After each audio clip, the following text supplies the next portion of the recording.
ஓம் ஸ்ரீ குருப்யோ நம. ஓம் கம் கணபதே நம. ஓம் சாம் சௌம் சரவணபவாய நம. எல்லோருக்கும் வணக்கங்க. நான் நவநீத குருக்கள் பேசுகிறேன். பொதுவாக அன்னையும் பிதாவும் முன்னறி தெய்வம்னு சொல்லியிருக்காங்க. அப்போ அன்னையும் பிதாவுங்கிற போது அன்னை தான் முதல்ல வராங்க. தெய்வத்திலேயே அன்னை முதல்ல வராங்க. அப்போ அந்த தாயாருக்கு நம்ம செய்ய வேண்டிய கடமைகள், வாழும்போதும் அவர்கள் இறந்த பிற்பாடும் செய்ய வேண்டிய கடமைகள்னு நிறையா இருக்குது.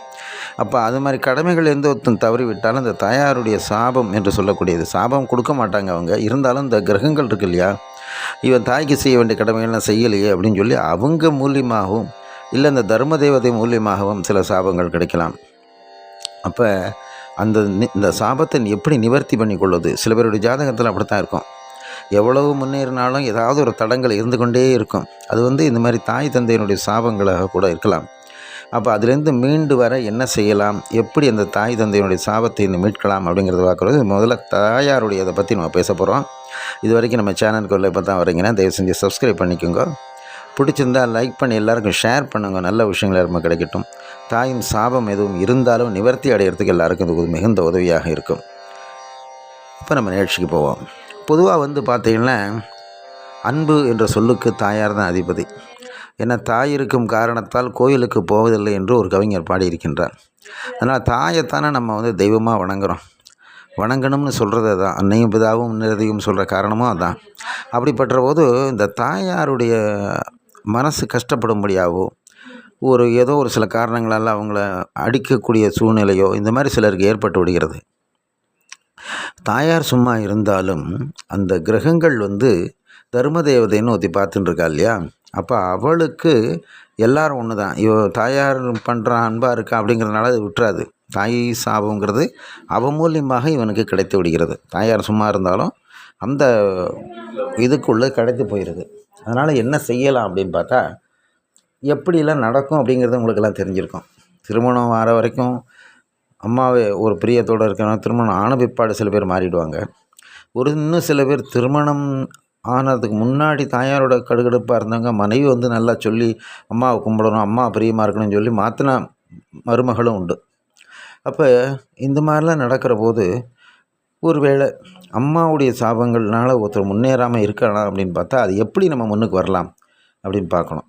அப்போ தாயாருக்கு பிடித்ததை எல்லா நேரமும் அவங்களுக்கு பிடிச்சது என்ன வாங்கி கொடுக்குறதும் அப்படின்னு ஒரு சபதம் வச்சுக்கணும். அம்மாவுக்கு இன்றைக்கி ஹோட்டலுக்கு போகிறோம், அல்வா பிடிக்குமா இல்லை பர்பி பிடிக்குமா, அம்மாவுக்கு பிடிச்சது வாங்கி கொடுத்து ஆசீர்வாதம் வாங்கணும். எப்போ ஆசீர்வாதம் வாங்கணும் அப்படின்னா அதுக்குன்னு ஒரு டைம் இருக்குது. உங்களுக்கெல்லாம் நல்லா தெரியும், பௌர்ணமி முழு நிலவு அன்றைக்கி சந்திரனுடைய ஆதிக்கம் அதிகமாக இருக்கும். அந்த நேரத்தில் தாயின் காலை தொட்டு வணங்குதல் என்பது மிகுந்த பலன். அம்மாவுக்கு மனசு பூர்வமாக இருக்கும். அதே மாதிரி தாய்க்குடிய கிரகம் சந்திரனும் மனப்பூர்வமாக பிரகாசமாக இருக்கும்.